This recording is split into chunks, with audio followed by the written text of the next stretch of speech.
This is Rock Talk with Mitch LaFon. Mitch LaFon. Welcome to this episode of Rock Talk with Mitch LaFon. Joining me on the line, it is performance painter David Garibaldi. He is, of course, opening up for Kiss on their End of the Road tour.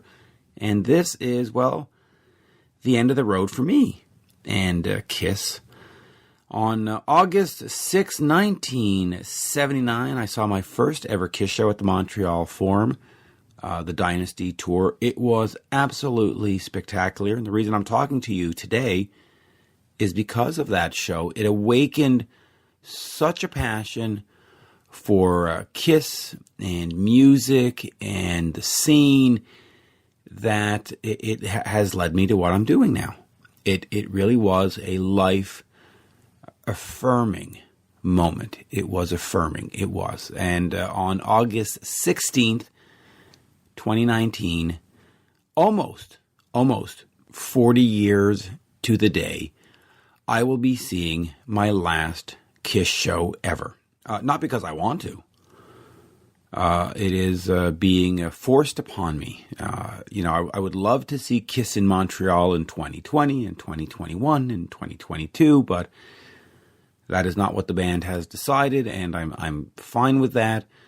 But it's been a good ride. 40 years of a Kiss. Anyway, on the show later this week, I am going to put together a special episode where I am going to run the first ever interview I did with Gene Simmons, which happens to be the first ever interview I ever did, from June 9th, 1980.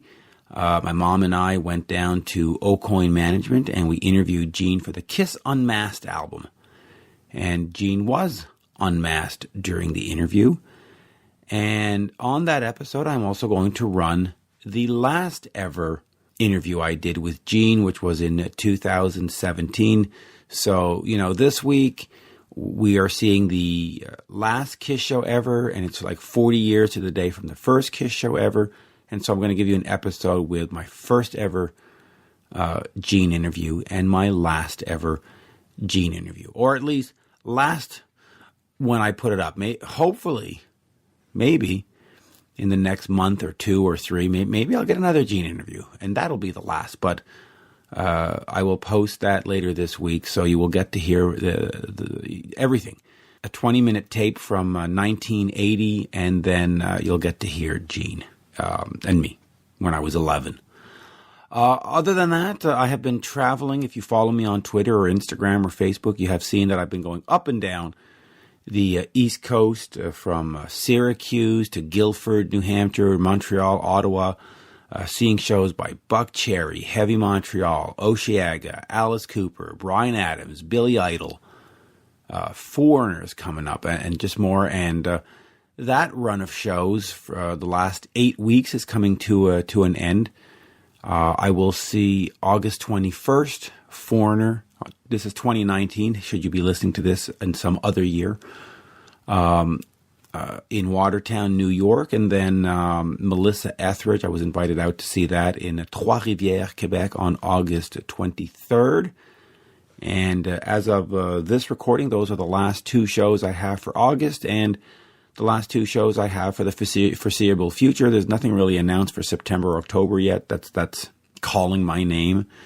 But, of course, things like that change. But anyway, today let us get on to our... and by the way, the Alice Cooper show I just saw in Guilford, New Hampshire with Hailstorm was absolutely terrific. I had a chance to say hello to Tommy and Nita and Glenn and Chuck and the entire band. Didn't get a chance to say hello to Alice, though he did walk by a couple of times, but he was busy, so I didn't want to bother him. Terrific. If you haven't seen the Alice Cooper 2019 tour, I certainly recommend that you do. The North American tour is coming to an end, probably by the time you hear this, but then they are off to Europe, and I think they're running to like December 1st or something. So if you're an international listener, you certainly have a chance, or a European listener, you certainly have a chance to check them out. And of course, listen, I do recommend. And by the way, how great is it that in 2019, the last show that I saw was Alice Cooper, And the next show that I'm going to see is Kiss. I mean, talk about bands that have had longevity, and boy, am I glad that I was a fan of those bands. You know, in high school, folks were, and I went through high school in the 80s, they were like, oh, you're listening to Kiss and Alice Cooper and Cheap Trick. They're old school. They're bullshit. They're nonsense. Well, how dare you? You know, check out this new band, The Knack. Check out this new band, Flock of Seagulls. Check out this new band, you know, whatever. Well, hey, I win. I'm still enjoying my music 40-some years later. You're not. Or you're certainly not seeing them live, whatever the configuration. I don't care if we're talking original members, I have a configuration that I can go see on a stage and they deliver the song and I can jump up and down and be all thrilled with. You don't. So, meh. Stupid high school kids. Oh, the lament. Teenage lament. Anyway, without further ado, here is performance artist David Garibaldi. We are speaking with performance painter David Garibaldi. He is, of course, on tour supporting KISS. And this time out, they are supporting the Make-A-Wish Foundation. So first, David, as we say in Montreal, bonjour. How are you? I'm doing great. Thank you so much for your time. Yes. And so, you know what? Before I get into the history of David and how you came about to do all this painting and opening for KISS, let's talk about these dates. They started August 6th. They run all the way through September 20th. And on this on this run, the stuff that you are painting on stage is somehow connected into the Make-A-Wish Foundation. So if you could explain that for the fans, and how do they end up getting your painting, making a donation, and how do we end up supporting Make-A-Wish, which is obviously very important. Yes, it's very important. So I ended up on tour because KISS was looking for something unique and different that could also help raise money for charity, which was very important to the band. And so with my history of raising money for people and organizations like Make-A-Wish Foundation, it was a perfect fit. So the last painting, I do a three painting, 30-minute set each night on stage. The last one is a KISS inspired, but also whatever city we're inspired by them as well. And as soon as I'm done, there's some info that comes up on the screen, and prizeo.com/KISS is where you can go ahead and bid any amount.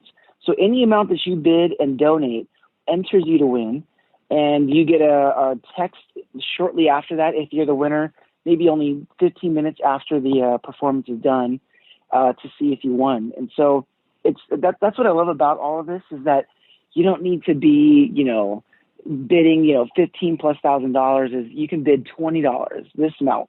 Whatever you donate will go and benefit Make-A-Wish Foundation. And those of you not familiar with Make-A-Wish Foundation, mostly kids or people who are terminally ill. They, if you can imagine, one last thing you want to do when you're living your last days, or you feel like it. And so Make-A-Wish makes that possible through our donations and through the generosity of a lot of people. Yeah, and just so folks can really get in there, it's a Prizeo, Prizeo.com, Prizeo or Prizeo.com. So okay, we'll refer back to Make-A-Wish in a bit as well. But talk to me about getting this opening slot for KISS, because you've done Blue Man Group in the past, you've done Snoop Dogg in the past.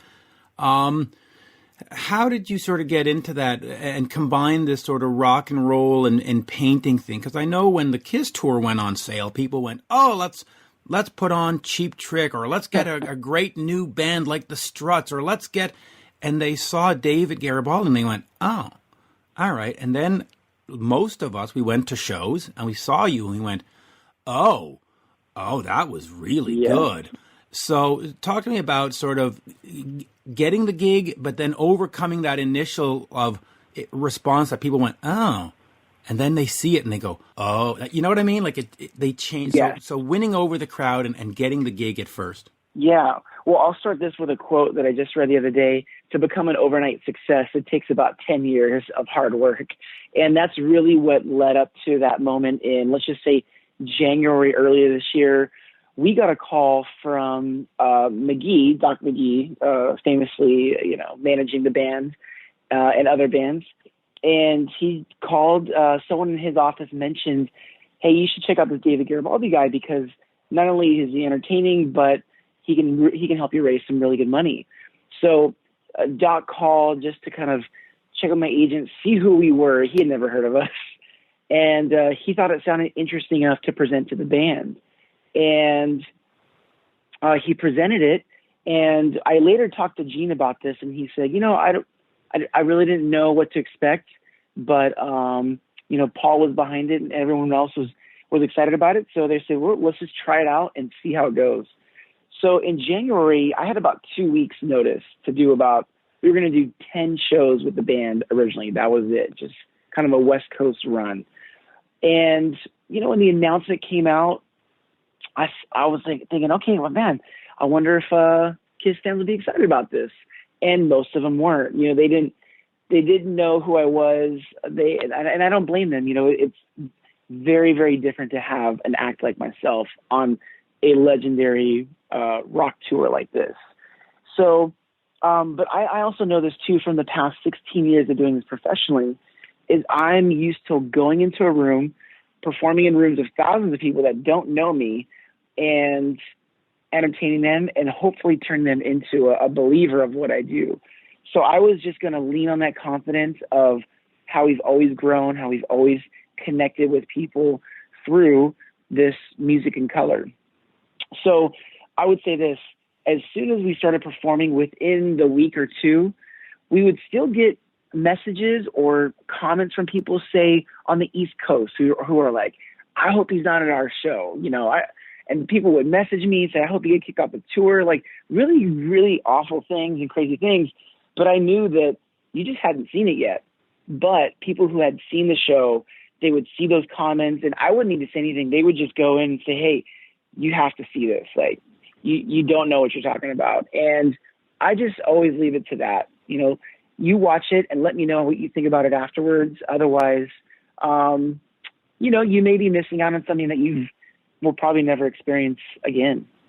Well, so I'll end with this and say that all of the Kiss fans around the world, because we've done a North America run already, excuse me, we just got back from Europe, and they have all been incredible. So thank you to the Kiss Army. Yeah, you know what? Kiss fans are generally very accepting. Once they get over the initial shock, they go, oh, all right.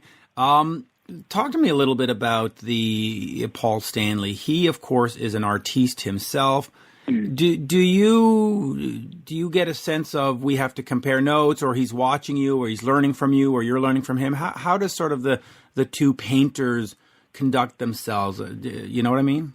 Well, I would say this. I think if Paul ever tried to do what I did, I think he would do very well because he's very active and he's an amazing artist. So we have definitely talked about art. He, most of you that don't know, he's I would say a pop artist, painter. He paints figurative artwork, all inspired by music, like I do, and kind of like a mix between, Peter Max and Andy Warhol, but way better.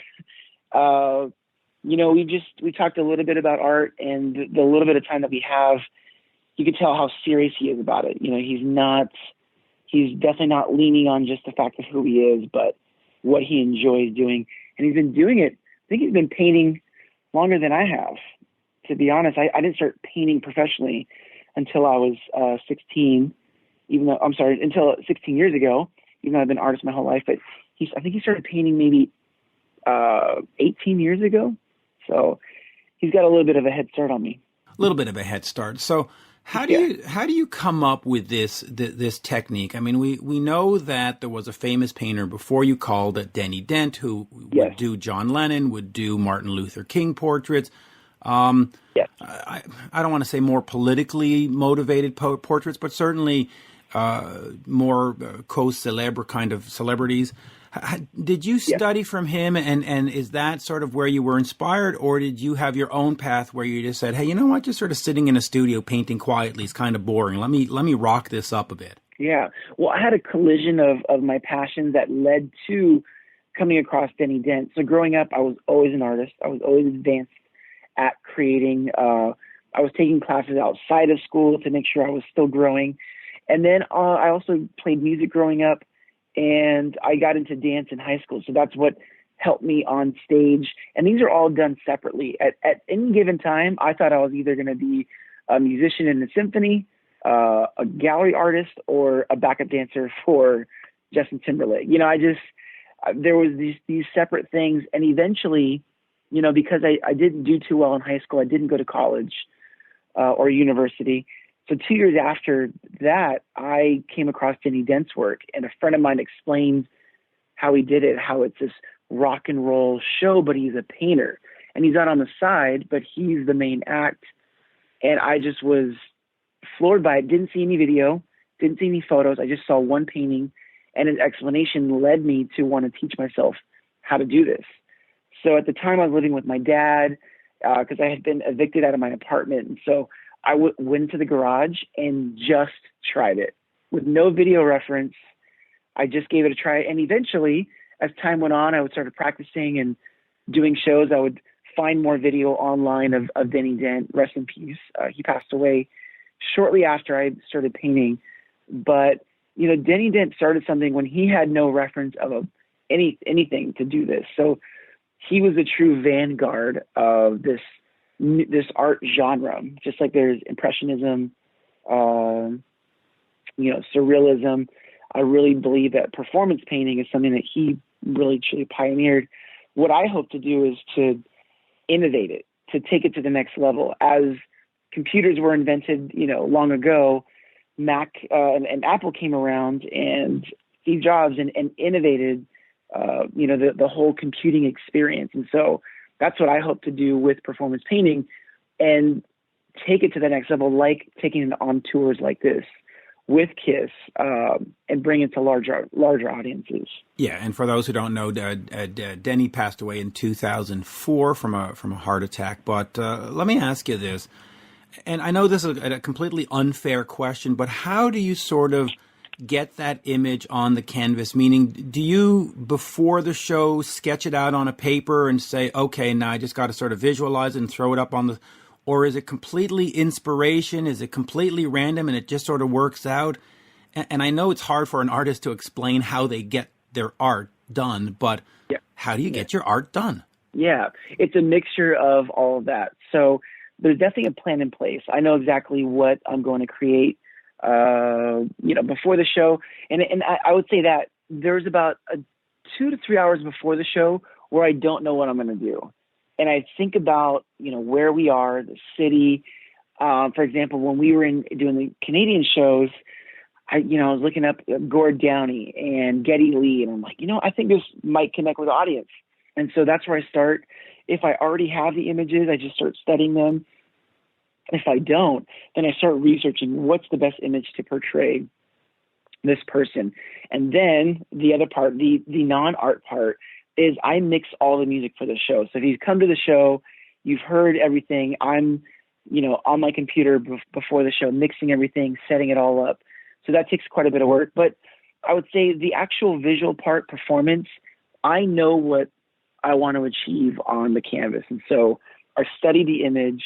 I've painted and practiced for years, but what happens in the moment is still, yes, I'm supposed to I know I'm going to go through this process of colors where I'm going to add shadows and lights and all this. I still don't know while I'm doing it what I'm going to do next. I really just start in this flow with an idea still of how I want to end. But a lot of it, I lean on just creating and drawing for years. And then the movements, how I move on stage, that coming from rehearsal and practice for years as well. So it's just a mixture of a lot of things. But just like, a band would put together a set list before a show, sometimes, they would stop, in between songs and add something. And that's kind of what I do, is start with a plan and go with the flow. Well, listen, it works out. Now, I'm going to bring it back to Kiss for a second, and I'm going to read from the press release. It says, Garibaldi is opening for Kiss by painting a piece of history depicting the Rock and Roll Hall of Famers' special moments during their final run. So on these shows, the ones that we're going to see in Montreal and people are going to see all the way through September 20th, what exactly are these pieces of history? And is that something that you've sort of gone through their catalog and figured out? Or have they told you, hey, we want, Kiss Dynasty 1979, Madison Square Garden figure it. So what are people going to see and what are these moments of history? Yes. So the first two paintings that I do are of other rock icons in that similar genre. So those are just for me to get the audience acclimated, warmed up, and entertained. The last one of Kiss, I would say that it's more of a commemorative to that city. So, for example, when we were in New York City, the last painting included the Statue of Liberty with the Kiss portraits incorporated with it.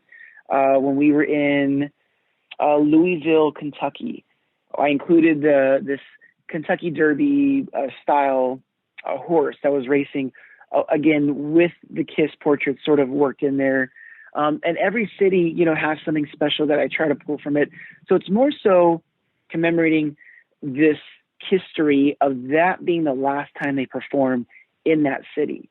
So every single painting is completely unique to the city that I'm performing in. It may have some similarities to another city, but I'll still find a way to tie in, like we were in Charleston last night. And, as we go on, I'll just try to find something unique. So I think it would be cool to paint some other moments. But again, we're in the room with the people from that city, and that's who we want to connect with. And that's really ultimately who is going to be the generous donors, donating any amount to the Make-A-Wish Foundation for that painting. And I'll say, while you're in Montreal, you just need to fit in the Rock Talk with Mitch LaFon logo. It'll be perfect. I'm on it. Work that in there. But all right, let me get quickly to the power of media, because I first got to know you, figuratively, through America's Got Talent. Talk to me about how that changed your life, or did it change your life? Because before that, there was no David Garibaldi in my, sphere of experience. And then I saw that. And again, when you came out on stage and they said, oh, we have a painter, I went, oh, God, can we just fast forward? And then I watched and I went, oh, that guy's going to win. He's good. Yeah. So talk to me about that power and how that changed your life, if it did. Yeah. Well, I'm a very competitive person. As much as I am an artist through and through first, I love to create, but I also have a competitive nature where I want to do the best and be the best. But that requires a lot of work. So for 8 years leading up to America's Got Talent, I was traveling the world, doing corporate events, making great money. Like, I was on the outside still appearing successful. But I was comfortable. And when the opportunity for America's Got Talent came around, the producers called us and asked us if we wanted to audition. Everyone auditions. That is the truth through and through. And I said, yeah, sure. All I need is 6 minutes to perform. And they said, well, you get 90 seconds like everyone else. And now that's a minute and a half. And what I do in 5 minutes is already fast, or even 3.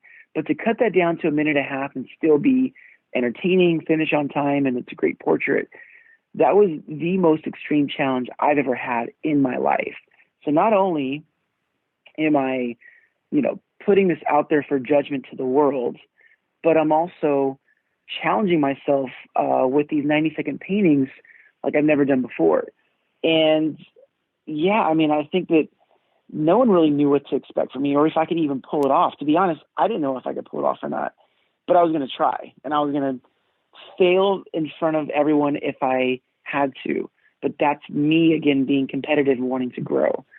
And I spent months on the first audition to get ready for that. And I could tell you 1,000 ways how to not to do a 90-second painting. But eventually we got to the day of the audition, and and I say we, I brought on these 4 dancers with me, and that's part of this process. I couldn't just be a painter anymore. I had to be a leader. I had to be a choreographer. I had to teach them what to do at certain parts and bring it all together. So we did the performance, and we got a standing ovation from the judges, from the audience.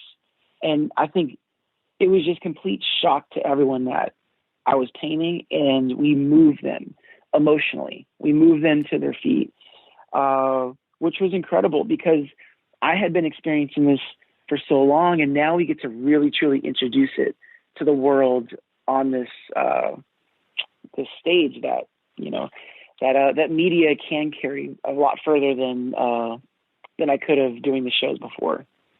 And then I would say this, then that we did this every round. We got to the quarterfinals and eventually the finals, and we came in 4th place, but it still was incredible to take art that far. And if you ever watch the final thing I said on stage was I thanked Denny Dent, because if it wasn't for him starting at that time and inspiring my journey, I would not have made it to the stage. And so that was a really special moment to truly bring art to the masses. It really was. And yeah, and then one more thing, sorry. It did change my life. I was very blessed with a career before, but it spurred on a whole another life of my career after that as well. I can imagine. Just real quick here, and I'm going to hark back to 2008 in Montreal and Quebec City, particularly September 25th, 26th. Blue Man Group come to the Bell Center, and then they go up to Quebec. And your opening, talk to me a little bit about the difference opening for them and opening for Kiss, because here you go through 2008. You and I don't do an interview. There's not a lot of thing. You're sort of a footnote in the, hey, by the way, Blue Man Group was here yesterday and David Garibaldi opened. Talk to me about how it changes when you're opening for Kiss, because now you're part of the show. You're almost the main attraction, just like Kiss is. Whereas with Blue Man Group, it was sort of, I don't want to say swept under the rug, but it was an afterthought, if that's a polite way of saying it. So talk to me about the difference of opening for, and I don't mean any of this disrespectfully, but no worries. But how does opening for Kiss also bring it to that next level for you? Just like America's Got Talent, opening for Blue Man Group is nice, but opening for Kiss is awesome. Yeah. Well, I'll start with the Blue Man Group thing. That was, for them to even ask me to do that was an incredible opportunity. So I see everything, big or small, especially from acts like that, because they are an iconic act still. Blue Man Group is a pop culture phenomenon, and it was still an honor to tour with them through Canada. I think 24 shows coast to coast. But that gave me experience that, to be familiar with the touring life, the schedule. And honestly, when I was doing it, I loved it. I got familiar with how things work backstage, how we can incorporate with this very small space that we had in front of their huge kabuki drop, but also learning what connects with people. I remember, the way technology worked at that time, because it was 2008, we had to put everything on like a DVD drive so that they could put the music and the video out to the audience. And so we couldn't have we couldn't use programs like Ableton Live or Pro Tools, nothing like that, which I wish that was available at the time. But that original experience got me ready for something like Kiss. Now, the difference between the two is there's an energy around Kiss that is, it's almost like I think the reason why they appreciate their fans so much is because they truly believe that the fans made them. Their belief and loyalty is why 40 plus years later, they're still showing up and buying tickets and merch and you name it and screaming. And, I look on the audience and they're dressed up like them and painting their face. And you don't really see that at most concerts, and definitely not at a Blue Man Group show. The Blue Man Group shows, people are coming to watch a theatrical performance. At Kiss shows, people are coming to either relive one of the greatest moments in their life, or they want to have one of the greatest nights of their life. And that's that energy that comes with KISS. It's also, I think, doing interviews like this where, people were actually intrigued that the support act is not a normal band, or, why would this band with all this energy and all this buildup for the last tour do something like this? And that's who KISS is. They truly are disruptors in music, disruptors in entertainment, and now I would hope that we can make history and become disruptors in touring as well. So there's just a lot of a disruptive energy around KISS, and I mean that in all the best ways. Well, of course. And for folks that want to check out David, GaribaldiArts.com, head over to GaribaldiArts.com. You have managed to raise so far over $5 million for charities through your work, which is impressive. And so I'll start wrapping up with this, but where do we go next? And do you want to get on other rock and roll tours? Do you want to get some painters together? And I don't mean that facetiously, and put together sort of a rock and roll painter tour, which I think could be quite exciting. What's sort of after KISS for you? Yeah. Well, before we started this tour, we were actually going to embark on my own solo tour called Art Life Tour. And it's a mixture of what you see on stage at the KISS shows, but also so much more, where there's, I do up to, I think, 8 paintings in about an hour and a half set, like a headline show. And there's a story that ties it all between, but it's like this theatrical concert experience. And so what we'll continue to do is probably next year, head out on another tour like that. And if other opportunities present themselves with the right band or the right act, we'll definitely go out and support those acts. But we also want to keep growing as well. And it's not to say, that to be with a bigger band that's growing beyond KISS, we have only so much time and so much to present to the audience in 30 minutes. And there's so much more that I have to present and that I want to do, that when I say growing, as in, if the band, the next band that we work with or the next opportunity, I just want to be able to give the audience more of what they deserve, and they deserve to be entertained. And so, that's all I'm going to take on from there on is, just finding more ways that we can do that. And also what you suggested about, getting other artists together for a larger show, you just have to kind of keep following the journey. We've always had to make our way. We've always had to create opportunities for ourselves, doing an act like myself, because a lot of people didn't believe that an art act like myself could actually tour. And now we've proven every night. And so what I hope is that we can just keep growing. And, you'll have to keep following me on social media at Garibaldi Arts, and also my vlogs on YouTube to see where we go next after this KISS tour. Yeah, I look forward to it. And you know what? It's been an absolute pleasure talking to you today. And I look forward Likewise. to seeing you for the third time, actually, on August 16th at the Bell Center. And, just an absolute pleasure. Yeah. Thank you, sir. Thank you. I love the questions, and I appreciate you calling. Thanks. Thank you, David. And great. Hold on a second. You're listening to Rock Talk with Mitch LaFon. Rock Talk.